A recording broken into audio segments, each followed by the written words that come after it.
আন্তর্জাতিক উদ্বেগ থেকে আফ্রিকার কিছু অংশে অ্যামপক্সের প্রাদুর্ভাবকে জরুরি জনস্বাস্থ্য অবস্থা ঘোষণা করেছে বিশ্ব স্বাস্থ্য সংস্থা WHO।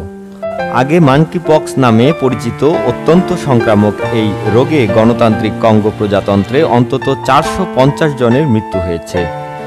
গুটি বসন্তের একই গোত্রীয় ভাইরাস হলেও অ্যামপক্স সাধারণত অনেক কম ক্ষতিকারক। প্রথমে এটি প্রাণী থেকে মানুষের মধ্যে স্থানান্তরিত হয়েছিল, কিন্তু এখন এটি মানুষ থেকে মানুষেও ছড়ায়। এই রোগে আক্রান্তদের প্রাথমিক লক্ষণগুলোর মধ্যে রয়েছে জ্বর, মাথা ব্যথা, ফোলা, পিঠে এবং পেশিতে ব্যথা। আক্রান্ত ব্যক্তির একবার জ্বর উঠলে গায়ে ফুসকুড়ি দেখা দিতে পারে, সাধারণত মুখ থেকে শুরু হয়ে পরে হাতের তালু এবং পায়ের তলদেশ সহ শরীরের অন্যান্য অংশে তা ছড়িয়ে পড়ে। অত্যন্ত চুলকানো বা ব্যথাদায়ক এই ফুসকুড়িগুলো পরিবর্তন হয় এবং বিভিন্ন ধাপ পেরিয়ে স্কাব বা গোল গোল পুরু আস্তরে পরিণত হয়ে শেষে পড়ে যায়।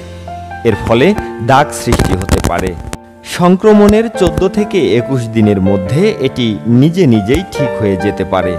তবে ছোট শিশু সহ ঝুঁকিপূর্ণ গোষ্ঠীর জন্য কিছু ক্ষেত্রে এটি অত্যন্ত মারাত্মক। এর আক্রমণের কারণে গুরুতর ক্ষেত্রে মুখ, চোখ এবং যৌনাঙ্গ সহ পুরো শরীরে ক্ষত তৈরি হতে পারে। Mamunur Rashid Mithu, online desk.